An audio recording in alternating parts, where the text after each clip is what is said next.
Assalamualaikum warahmatullahi wabarakatuh. Salam sejahtera bagi kita semua. Om Swastiastu, Namo Buddhaya, dan salam kebajikan. Saya Talita Hurin Salsabila dengan NIM 22040674122 dari kelas 2022C Prodi S1 Administrasi Negara.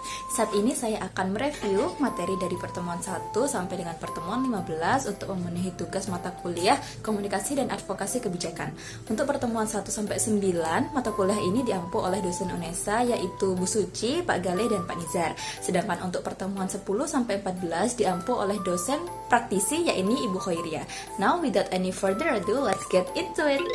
Pada minggu-minggu awal matkul ini, kami belajar terkait brief introduction tentang komunikasi dan advokasi. Seperti definisi komunikasi, yang mana komunikasi itu merupakan bagian penting dari mempengaruhi orang lain untuk memperoleh apa yang kita inginkan. Sementara itu, advokasi merupakan aksi sosial kolektif yang terencana atau sistematis. Advokasi dilakukan dengan tujuan untuk mengubah kebijakan dalam rangka melindungi hak-hak rakyat dan menghindari bencana buatan manusia. Sehingga dapat disimpulkan bahwa komunikasi dan advokasi kebijakan adalah proses mempengaruhi pembuat kebijakan publik untuk mencapai hasil yang diinginkan. Selain mempengaruhi pembuat kebijakan, komunikasi dan advokasi ini juga bisa untuk meningkatkan kesadaran publik dan menggalang dukungan.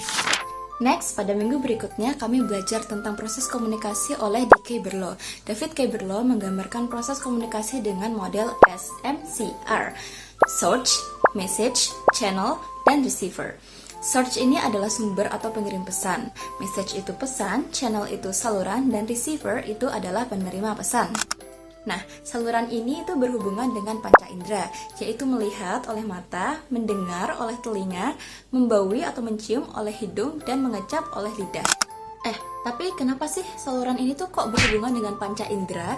Karena komunikasi itu terjadi atau dapat diterima yang melalui 5 panca indera tersebut. Misalnya melihat itu kan bisa dari saluran visual seperti menonton televisi, nonton video, melihat grafis. Nah, jadi pesannya itu tersampaikan melalui media-media tersebut. Terus ada pendengaran, kegunaan telinga itu kan untuk menerima pesan. Misal pesan yang disampaikan secara lisan, komunikasi antar pribadi, dan lain-lain. Nah, terus membaui atau penciuman itu juga bisa menjadi saluran untuk berkomunikasi.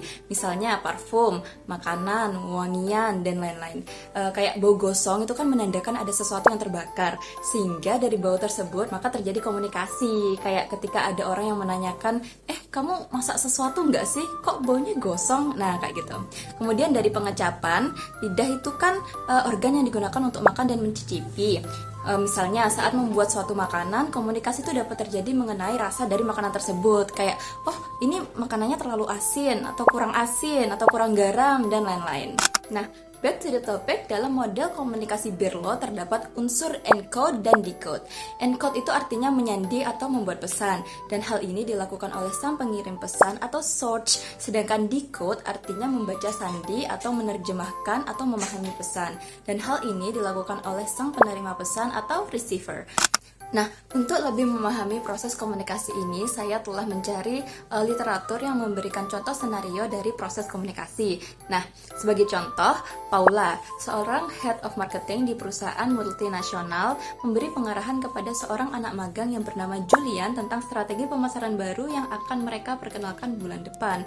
Paula menginginkan Julian untuk membuat laporan mendetail tentang aktivitas pesaing pada akhir minggu. Sayangnya, ketika Paula sedang berbicara, asistennya yang bernama Peter itu menyela, dan dia lupa memberitahu Julian tentang masalah yang paling penting. Di akhir minggu, Julian itu memang menyelesaikan laporannya. Namun, hasilnya tuh ada beberapa kesalahan yang kemudian harus diperbaiki. Nah, apabila dihubungkan dengan model ini, maka Paula itu adalah source atau sang pengirim pesan. Paula itu membuat pemikirannya menjadi kata-kata sehingga Julian dapat mendengar dan memahami pesan tersebut.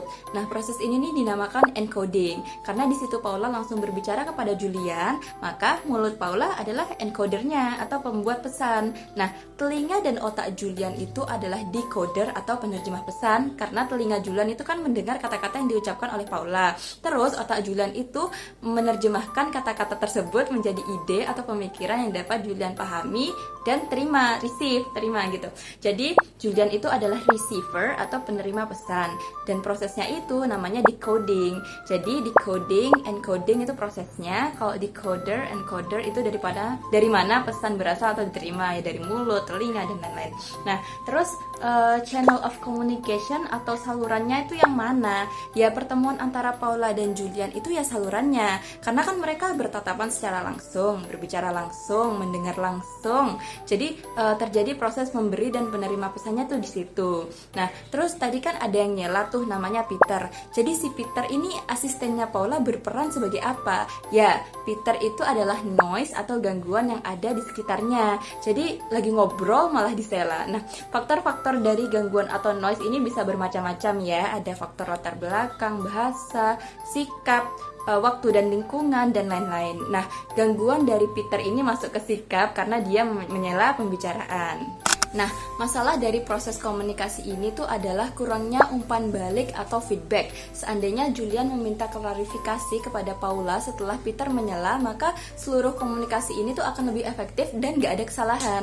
Nah, Julian itu minta klarifikasi kalau di model ini termasuk respons ya, dan feedback itu adalah umpan balik dari Paula jika dia memberikan feedback. Nah, ini juga ada fields of experience atau bidang pengalaman. Ini mengacu pada pengetahuan, ingatan, dan pengalaman yang dimiliki oleh pengirim dan penerima pesan. Fields of experience-nya Julian dan Paula tuh berbeda kan? Julian itu seorang anak magang dan Paula itu sudah jadi head of marketing. Nah, perbedaan fields of experience ini juga dapat mempengaruhi proses membuat pesan dan menerjemahkan pesan, seperti itu. Next, pertemuan selanjutnya membahas materi tentang teknik komunikasi publik yang meliputi submateri tentang teknik komunikasi efektif, komunikasi asertif, dan konsep komunikasi publik. Komunikasi efektif adalah komunikasi yang berhasil mencapai sasaran dan memperoleh umpan balik atau respon yang sesuai dengan tujuan dari individu yang berkomunikasi. Sedangkan komunikasi asertif itu kemampuan mengkomunikasikan apa yang kita inginkan, kita rasakan, kita pikirkan dengan menjaga dan menghargai hak serta perasaan pihak yang lain. Nah gitu. Untuk konsep komunikasi publik, kami itu belajar beberapa bentuk komunikasi publik, yaitu tentang komunikasi intrapersonal, yaitu komunikasi dengan diri sendiri, seperti suara inside voices atau berbicara sendiri. Komunikasi interpersonal, yaitu komunikasi yang terjadi antara dua orang atau lebih. Komunikasi kelompok dengan banyak orang, komunikasi organisasi, komunikasi massa, dan lain sebagainya. Kemudian teknik dari penyampaian komunikasi publik ini juga bisa macam-macam ya, bisa dari public speaking, presentasi, menulis di media sosial, media massa, berbicara TV, di radio, dan lain-lain.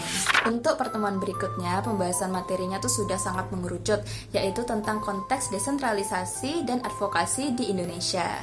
Advokasi itu diperlukan karena banyak di antara aktor kebijakan yang terlibat tidak memiliki latar belakang yang sesuai dengan permasalahan yang sedang dibahas. Nah, pelaku advokasi itu bisa macam-macam ya, bisa dari pakar, pejabat yang berwenang, tokoh masyarakat, LSM, dan lain-lain, dengan syarat mereka peduli dan paham isu, berkompetensi, dapat dipercaya, dan lain sebagainya. Nah, terus mereka mengadvokasikan isunya ke siapa dong?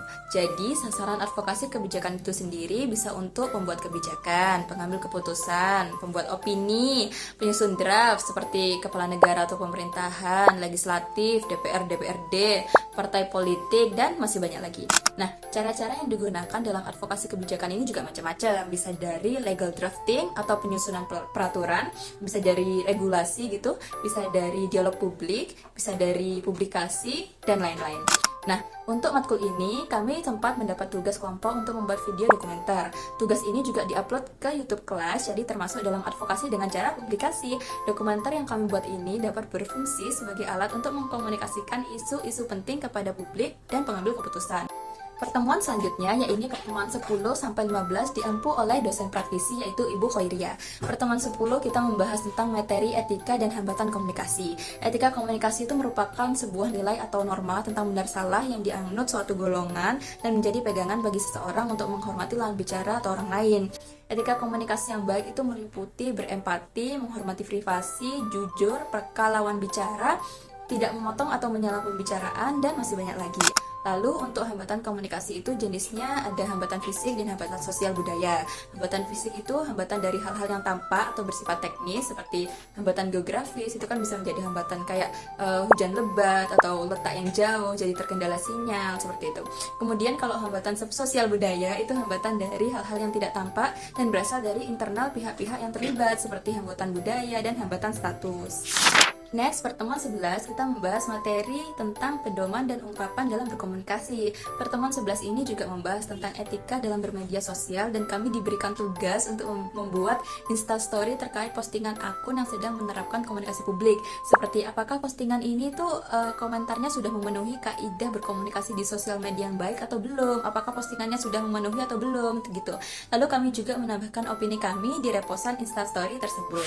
Untuk pertemuan 12 materinya yaitu tentang memahami pedoman dalam berkomunikasi. Kemendikbudristek memberikan panduan dalam bermedia sosial, yaitu yang pertama menggunakan kalimat dan gambar yang layak untuk dikonsumsi publik, jangan membocorkan informasi internal yang dapat menjadi konsumsi publik, dan harus berhati-hati karena jejak digital bersifat abadi. Lalu pertemuan ini membahas kilas balik terkait hasil tugas instastory teman-teman di pertemuan sebelumnya.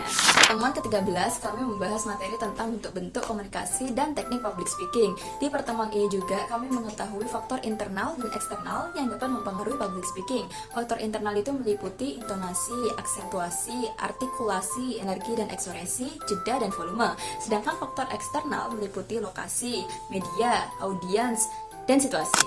Kami juga mendapat tugas untuk membuat video yang memperlihatkan bagaimana kami melakukan public speaking mengenai self-branding diri kami masing-masing. Terakhir, pertemuan 14 kita membahas tentang komunikasi intrapersonal dengan lebih detail seperti yang telah dijelaskan sebelumnya. Komunikasi intrapersonal itu adalah komunikasi yang terjadi dalam individu itu sendiri, seolah-olah kita sedang berkomunikasi dengan diri kita sendiri. Proses komunikasi intrapersonal ini meliputi sensasi, persepsi, memori, dan berpikir. Sensasi itu kemampuan untuk menyerap informasi, persepsi itu pengalaman tentang objek atau peristiwa, memori itu rekaman tentang kejadian yang dapat mempengaruhi persepsi seseorang di waktu yang lain, dan berpikir itu adalah proses untuk memahami realitas dalam rangka mengambil keputusan, memecahkan persoalan, dan lain-lain. Selesai. Terima kasih telah menyaksikan ulasan materi mata kuliah komunikasi dan advokasi kebijakan ini. Saya harap informasi yang saya sampaikan dapat bermanfaat, dan jika ada kekurangan informasi saya mohon maaf yang sebesar-besarnya. Sekian, wassalamualaikum warahmatullahi wabarakatuh.